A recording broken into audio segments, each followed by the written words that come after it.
Hello everyone. Let us continue our discussion on working stress method. We are in the first week of this course and this is our fourth lecture. Now you have already noticed how we design a beam cross section using working stress methods. So it is a modular ratio based method or a method that considers linear elastic variation of strain. Now we considered this steel AST and we did not consider any steel in the compression zone. But in reality, we can also provide steel in the compression zone because otherwise for a singly reinforced section with size B and effective depth small d, our sectional requirement may become very large, and that's the reason sometimes we provide steel in the compression zone. Steel is also good in compression in addition to the concrete there, and together they can actually take a higher value of externally applied load. Now, for this steel which is at a depth of say DC. So, what is DC? DC is equal to E times D. Just like you recall, this depth of neutral axis is KD, that is K times the effective depth. Here it is K times the E times the effective depth, and then E is equal to, E is called the depth ratio.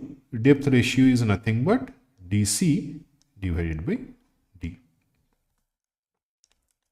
Okay, so we have again sigma C as the stress in the extreme compressive fiber, and then sigma ST divided by M is the stress surrounding this rebar at the tension zone. And then we have, in addition to this sigma C, we also have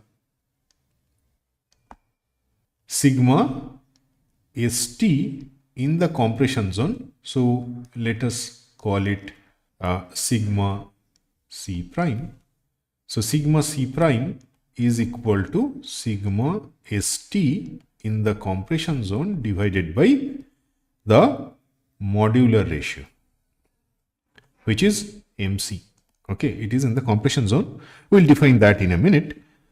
So you see, again, we use the concept of modular ratio to design, and that's the main theme of working stress method. It is based on linear variations, and with the help of modular ratio, we find out the equivalent amount of concrete area if we replace the steel area, right?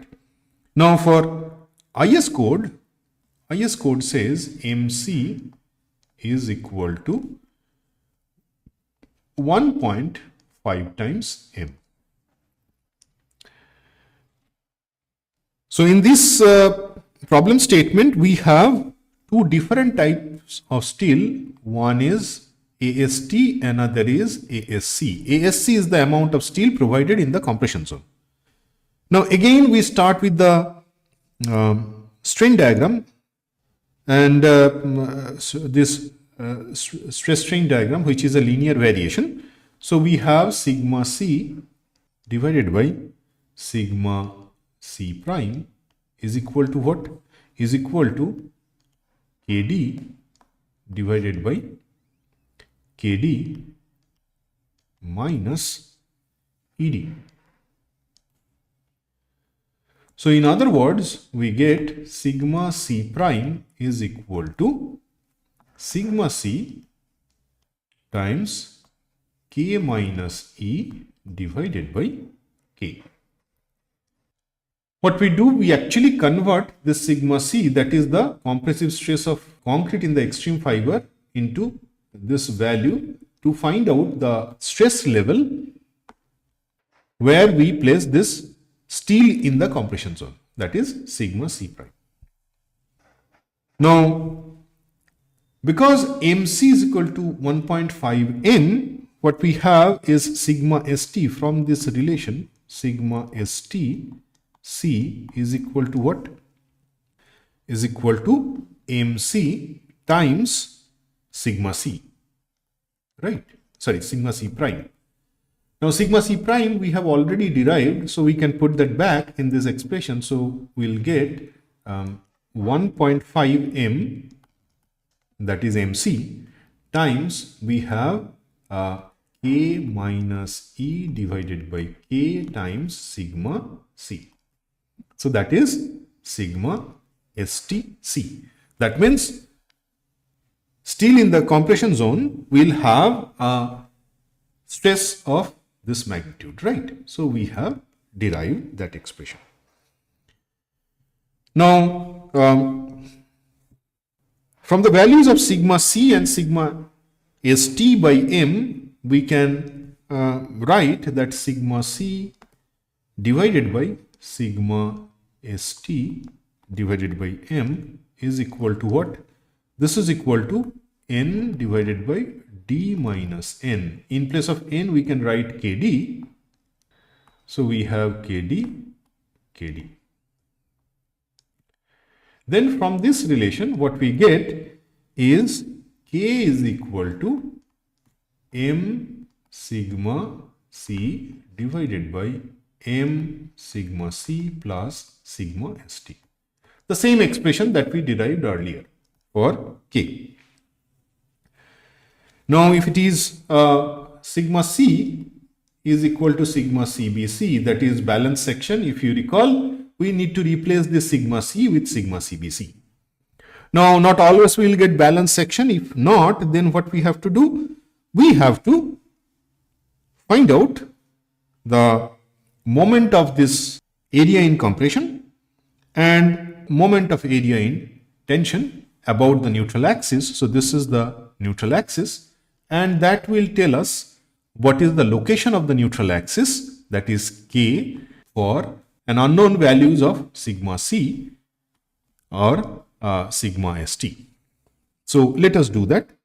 So what we do, if we don't know the stresses in extreme fiber,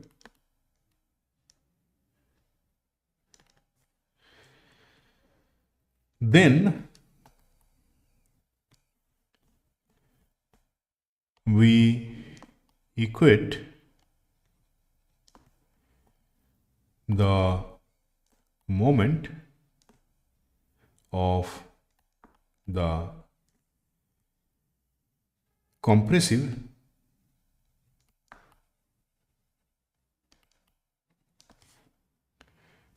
and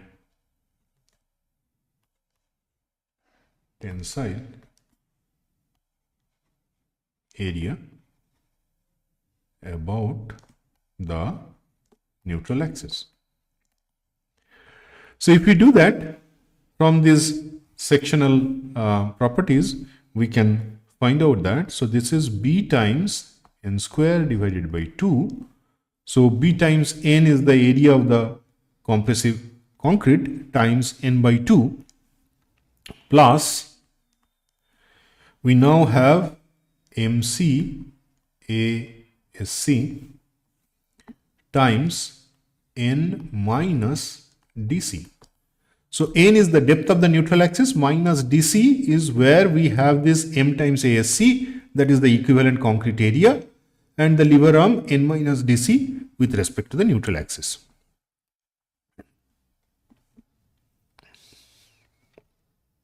Minus ASC times n minus DC. Why we do this? Because when we consider this area, one ASC area is already considered when we multiply B with n, because we consider this entire area.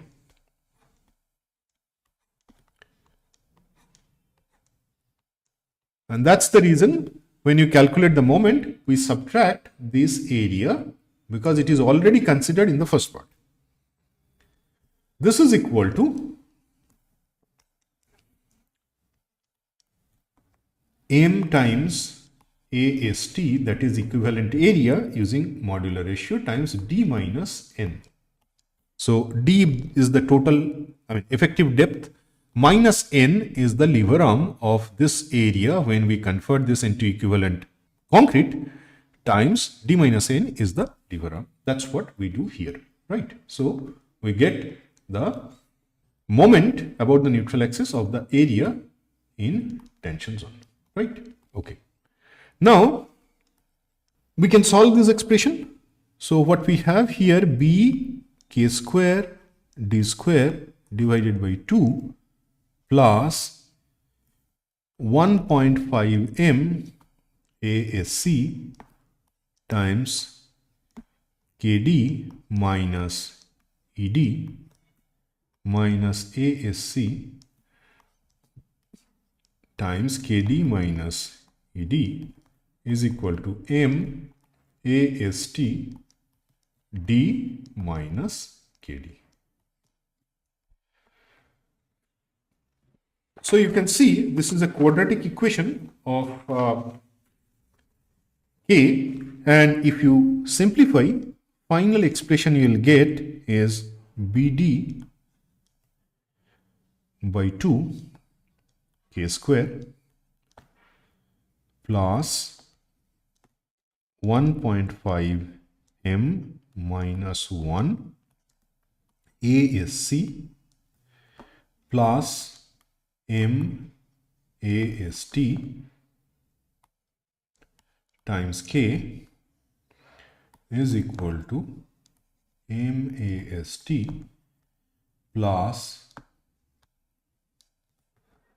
1.5 M minus 1, we have ASC times E. So if we solve this quadratic equation, we get K, and that gives us the location of the neutral axis. Now let us find out the moment of resistance and the total steel. So moment of resistance MR is equal to MR1 plus MR2. Likewise, AST, that is area of steel in the compression zone, here is AST1 plus AST2. So this is due to MR1 and this is due to an MR2. Now in case of MR, we have again two components. MR1 is due to balance section without obviously compression steel. That means singly reinforced section with balance section without compressive steel. And then MR2, it is due to compressive steel. And this is the reason we have additional capacity, because we have this second one coming due to the steel provided in the compression zone. Okay, that's the main advantage, and that's how the doubly reinforced section works. Now for that, let us find out MR based on C, that is the concrete property. So it is B times N, that is the cross-sectional area, times sigma C by 2 times D minus N by 3. We have already done this for a singly reinforced section, so I don't need to explain it. All of you know. The additional thing, we have MC minus 1 times ASC sigma C. Recall, this is sigma C prime. That is what is acting over the steel in the compression zone. So sigma C prime times D minus DC. So now you can further simplify this.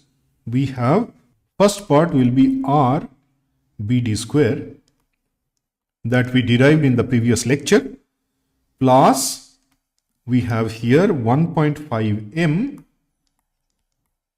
minus 1 times A is C times D minus ED times sigma C prime. And if we need to find out AST1, that is equal to MR1 divided by sigma ST times JD. Recall, we have already discussed what is J in the previous class, and AST2 is due to the second component of the moment of resistance, because this is a doubly reinforced section, and this is sigma ST, and for this the lever arm is not JD, it is D minus DC. Okay, so you can see we have now derived the sectional capacity for this doubly reinforced section.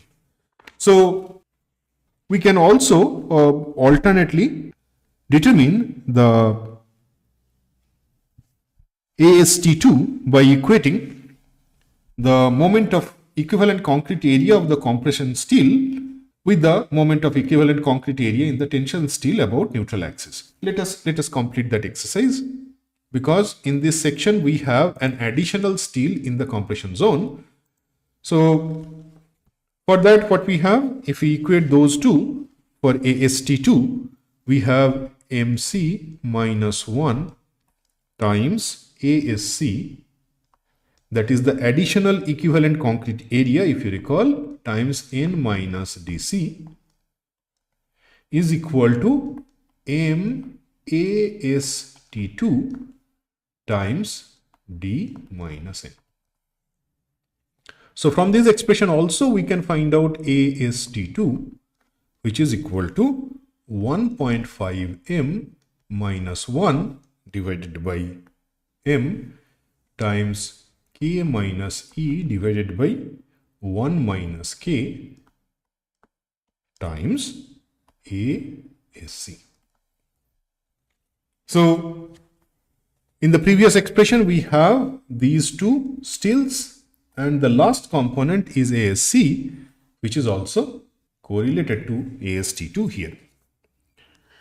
Now again, note, if we have the first case, sigma C is equal to sigma CBC, so we have balanced section, okay, or critical section, balanced section. Otherwise,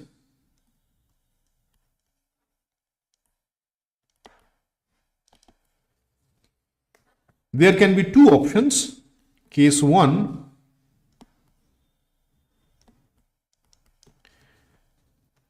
we have neutral axis NA is above the critical section, critical one, as tensile steel is insufficient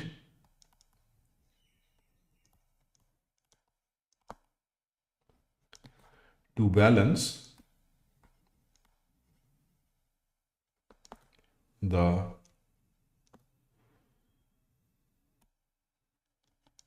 compressive concrete. In that case, we have under reinforced section, and you already know, for this under reinforced section we have to use sigma ST, not sigma C, to find out the sectional capacity. So case 2, ASC that we provide, ASC may be more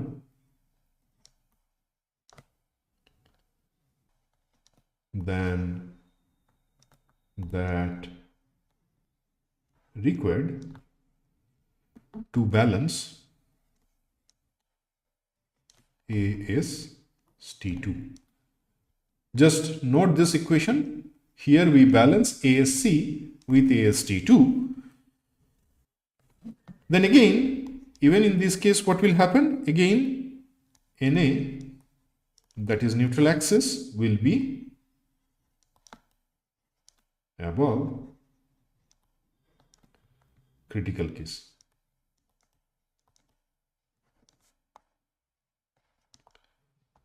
Then also, we have to follow this case. And for this under-reinforced section, recall sigma C doesn't reach sigma CBC. So we have to find out sigma C. And how to find out sigma C? Sigma C is equal to sigma ST by M times K by 1 minus K. This we have already derived. So using this expression, what we'll do, we'll find out what is sigma C, and the remaining part will follow as is. So that clearly tells you how we design this doubly reinforced section. But before we close, let us just review. If we find out moment of resistance using tensile steel, so what we have is AST times sigma ST times the lever arm is what? If you recall, D minus DC, right? So we can also find out the moment of resistance of the section using the steel in the tensile zone. But in this case, you see, we do not need to consider separately AST1, AST2 because they are all combined in AST, right?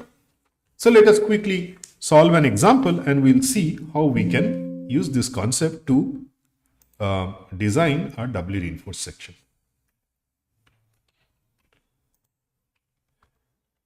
Example.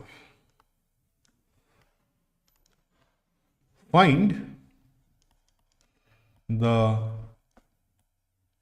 moment of resistance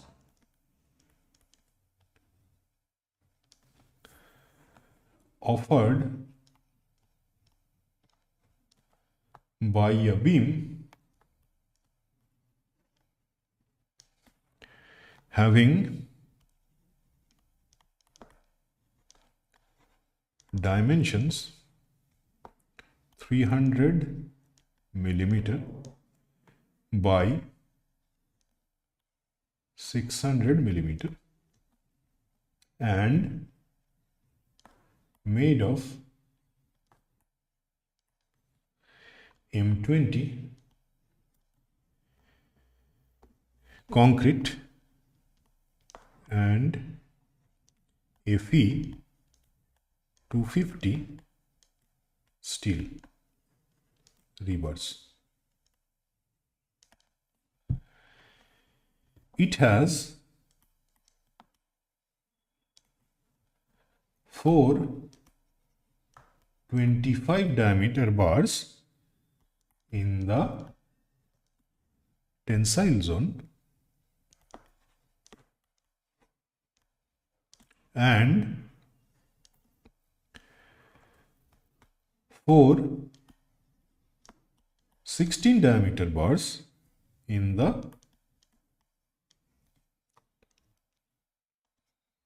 compression zone.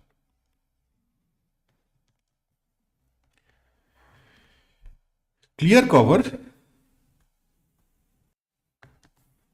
at the top and bottom are 40 millimeter each. So we have doubly reinforced section.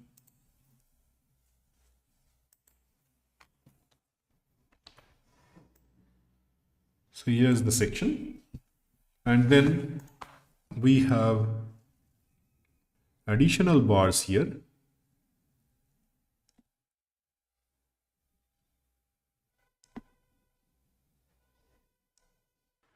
So these are 4 25 bars. Effective depth we have to find out because now we know the total depth capital D is equal to 600 millimeter. So D effective, that is small d, is equal to 600 minus clear cover, that is 40, minus diameter of the bar, here it is 25, so it is 25 by 2.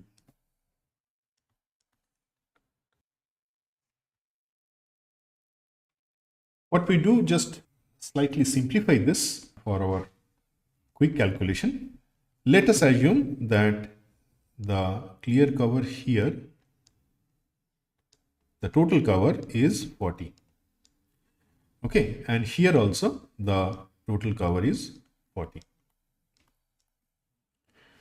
So then this will reduce this part. So what we get, 560 millimeter. We can actually go for a other option that is more exact. Let us just slightly modify this statement. It is not clear cover, the total cover. So let us modify it to total cover. Okay. Now for this problem, we have sigma CBC is equal to 7 Newton millimeter squares, because we have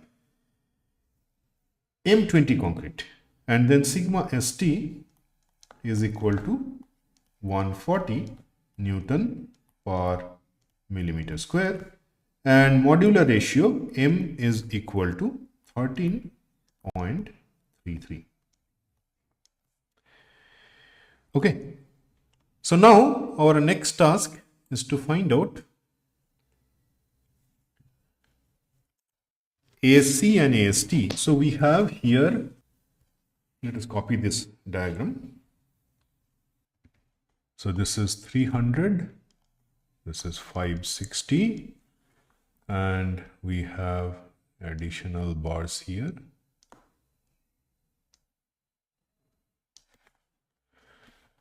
These are 25 pi, and these are 16 phi. So we have ASC is equal to 4 times pi by 4 times 16 square, which is equal to 804 millimeter square. Similarly, we can find out AST is equal to 4 times pi by 4 times 25 square, and this is equal to 1963 millimeter square. Obviously, there is a decimal part, but let us neglect that. Okay. Now, first thing, we have to find out what is the location of the neutral axis, and for that, because we have steel in the compression zone, so let us find out E, which is nothing but 40 divided by 600 minus 40, which is equal to 0.07. Now recall equation for the location of the neutral axis, that is K, that we have already derived. So B D square divided by 2, sorry, BD divided by 2 times K square plus 1.5 M minus 1 times ASC plus MAST is equal to here times K will be there, is equal to MAST plus 1.5 M minus 1 times ASC times E. Now you can put the values of B, D, all these values we know except K, and if you reduce that, you will get K square plus 0.5K minus 0.3 32 is equal to 0. I leave this as a home task for all of you. Just put these values and you will get it. So K is equal to, if you find out, it is 0.368. So now we have evaluated the location of the neutral axis for this problem. The next task is we have to find out the critical location of the neutral axis. That we'll do in a minute, and because that will tell us whether we are dealing with balanced or under-reinforced or any other type of section. So if you recall, Kc is equal to m sigma CBC divided by m sigma CBC plus sigma ST. Now again, all these values you know, and we derived this value of Kc for this combination of sigma CBC and sigma ST and m in the previous lecture, and that is 0.4. So K is less than K critical. That means we are dealing with a under reinforced section. Now, next what we have to find out, sigma C prime. Sigma C prime is equal to sigma CBC times K minus E divided by K. And again, if you put these values, you will get sigma C prime as 5.67 Newton per millimeter square. That is the stress at the level where we have steel in the compression zone, right? So that's the value of stress. Now we can evaluate MR. For that, let us first find out RC. RC is equal to, or R is equal to half times J times K times sigma C. So if you do that, you can again find out where is J, that is 1 minus K by 3, and then put it back in this equation, you will get 1.13. Finally, what we get, MR is equal to,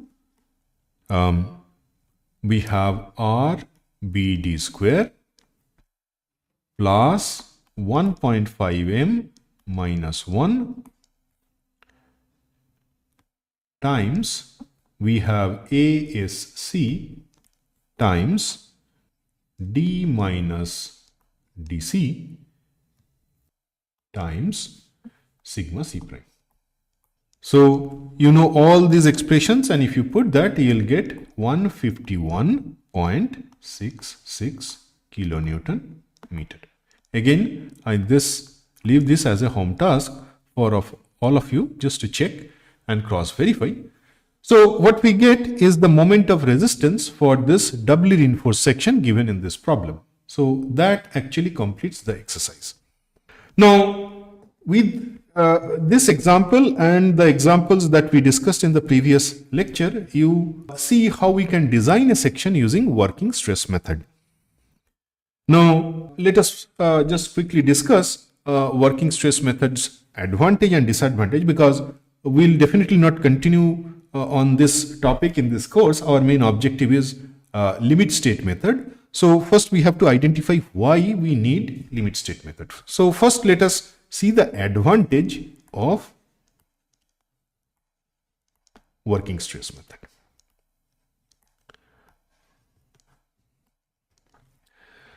Advantage is that it is based on linear theory, linear distribution of strain, very easy to implement because we just consider linear variations, no other complexity is there. Design offers relatively large section, and because of this behavior of strain, which is always within linear range, it has a better performance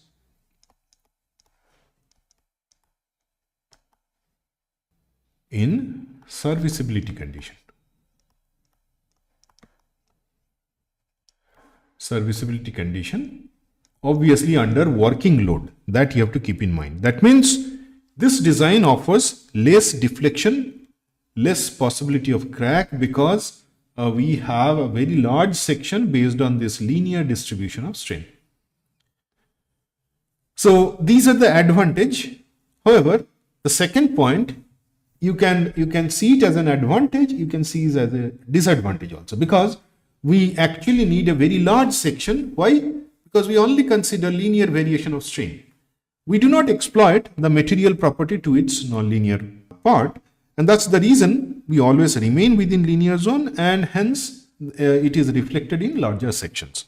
So disadvantage of working stress method. First is again large section required, that compromises with economy, and also material property not fully utilized. So material property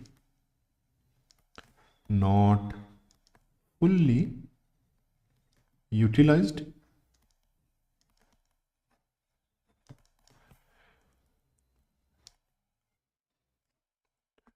Generally, it offers large amount of compressive steel due to modular ratio based approach.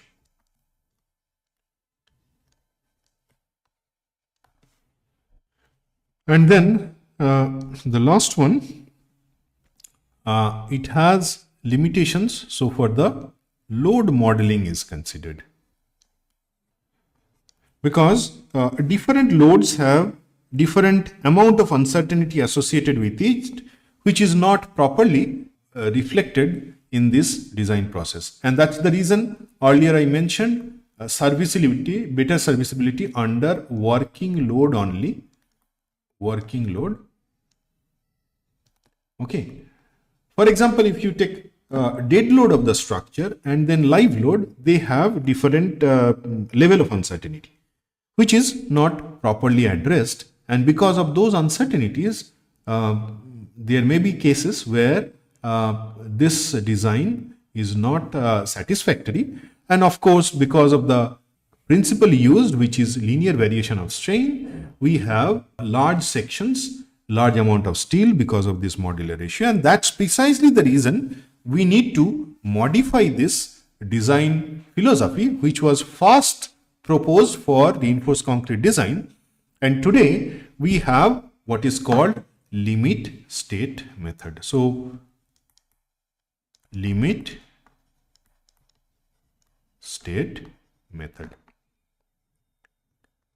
So in our next class, we'll see what we mean by this limit state method and how we can define the strength which we'll be using in the design based on this new design philosophy, what is called limit state method or LSM. In between working stress method and limit state method, one more concept came, which is called ultimate load method, which again we are not going to discuss in this course because our main objective is LSM based design. Those who are interested can go through the design philosophy and you'll see how the design philosophy has evolved from working stress method to our main theme, what is the limit state method. Okay.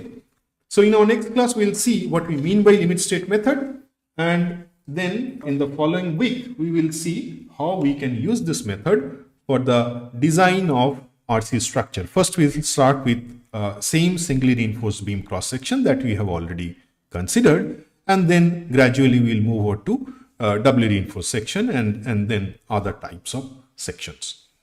Thank you very much.